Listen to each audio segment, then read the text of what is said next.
Today, we were diving deep into the animatronic abyss to uncover the darkest secrets of one of Five Nights at Freddy's most iconic and terrifying characters, Bonnie the Bunny. You might think you know him from the jump scares and the creepy way he stalks the halls of Freddy Fazbear's Pizza. But there's a whole layer of lore and mystery that even hardcore fans might have missed. So, grab your security tablet, keep an eye on those cameras, and let's unravel what they don't want you to know about Bonnie. First off, let's talk about Bonnie's status as the original harbinger of fear. Scott Cawthon, the creator of FNAF himself, has gone on record saying that Bonnie was the first animatronic that genuinely gave him nightmares. Think about that for a second. The man who designed this entire universe of terror was most scared by his own purple rabbit creation. He even mentioned having a nightmare where Bonnie was standing in the hall outside his bedroom, which directly inspired the game's mechanics. This personal fear from the creator is likely why Bonnie is so aggressive and unpredictable in the first game. He isn't just a random obstacle. He's the embodiment of Scott's own primal fears, which makes him infinitely more terrifying. Now, let's get into the nitty-gritty of the lore. Who is inside Bonnie?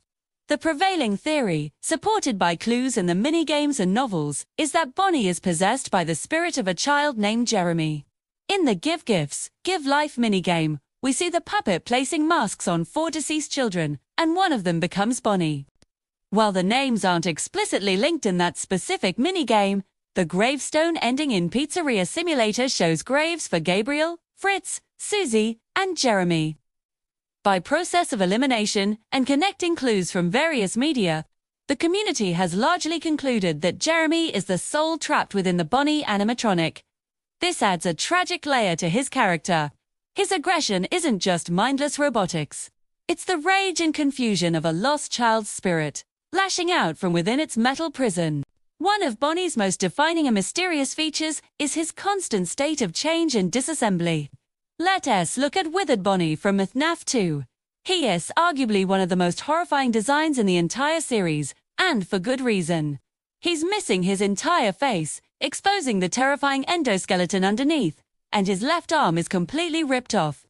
The game's lore suggests the old animatronics were used for parts for the new toy models. These means Withered Bonnie was brutally cannibalized to create his own replacement, Toy Bonnie. The sheer horror of that concept is chilling.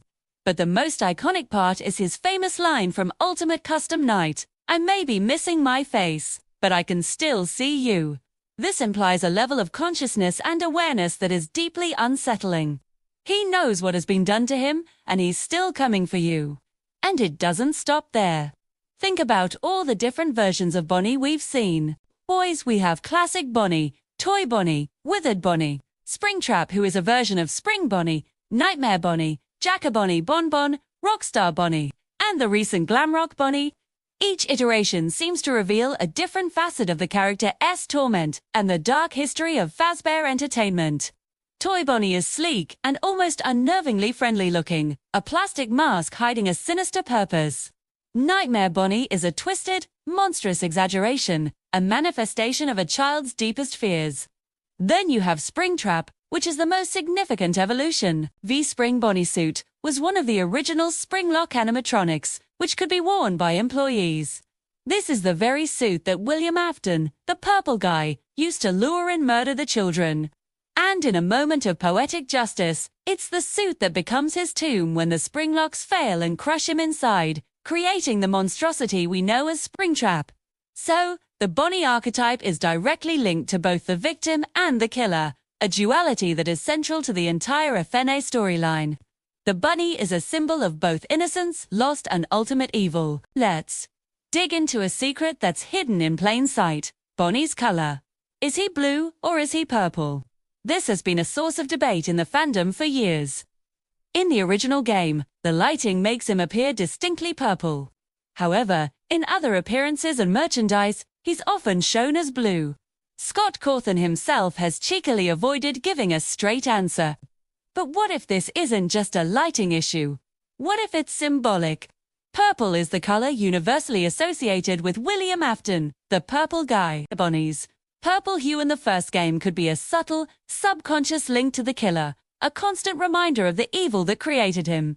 His shifting color could represent the ongoing conflict within the animatronic, the blue of the original innocent character versus the purple stain of the murder that defines his existence.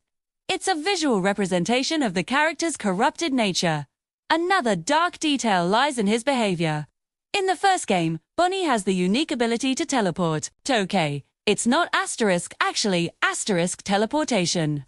But he can move between non-adjacent rooms without being seen on camera, creating the illusion that he's vanishing and reappearing elsewhere. No other animatronic in FNAF1 does this so blatantly. This makes him incredibly difficult to track and adds to his ethereal, ghost-like quality.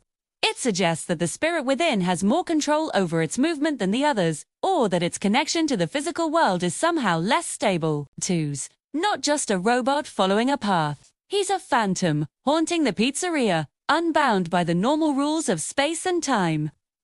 This is a subtle but powerful piece of environmental storytelling that cements Bonnie as a uniquely supernatural threat. Let's also consider Rockstar Bonnie from Pizzeria Simulator. His personality is bizarrely fixated on his lost guitar. He'll say things like, "Why so blue? You know I'll be true. And now I'll make slivers out of you." It's all very rock and roll, but then he'll get angry, demanding his guitar. If you can't find it on the cameras, he ends your run. This seems like a quirky game mechanic, but it could be a metaphor for his lost identity. The children who possess the animatronics lost everything: their lives, their childhoods, their futures. For Rockstar Bonnie, the guitar represents his purpose, his identity as a performer. Without it, he is incomplete and filled with rage. This obsession with a missing object could be a tragic echo of the child's soul inside, forever searching for the life that was stolen from it. We can't forget Glamrock Bonnie, or rather the lack of him. In Security Breach, Glamrock Bonnie is mysteriously missing, replaced by Montgomery Gator on the bass. Throughout the Pizzaplex, we find messages that hint at a dark fate for Bonnie. We learn he used to be the band's bassist, but he went into Monty's Gator Golf and was never seen again. The strong implication is that the ambitious and aggressive Monty Gator destroyed Bonnie to take his place in the band. We even find what appears to be Bonnie's shattered casing behind the stage in Monty's attraction. This represents a new era of horror for Fazbear Entertainment. The threat is no longer just spirits haunting old robots. It's animatronic or nanomatronic violence, a grim corporate ladder where success means decommissioning your rivals. Bonnie's death in Security Breach is a dark secret the company actively tries to cover up, replacing him and erasing him from the park's history as if he never existed. So, when you piece it all together, Bonnie is so much more than just a scary rabbit. He is the creator's nightmare. He is the vessel for a murdered child named Jeremy. He is a victim of cannibalization by his own replacement. His design is the tomb of the series' main villain, and his legacy is one of being violently replaced and forgotten. He is the beginning and, in many ways, the thematic core of Five Nights at Freddy's. His story is a tragic cycle of violence, loss, and rage, hidden beneath a purple or, maybe blue seas, the character that started it all. The one who proves that even the most seemingly simple designs can hold the darkest and most complex secrets. What do you think? Did I miss any dark secrets about Bonnie? Let me know your theories down in the comments below. I love reading about all the different interpretations of the lore. Thanks so much for watching, and if you enjoyed this deep dive, make sure to like the video and subscribe for more content. Until next time, stay safe and keep those doors shut.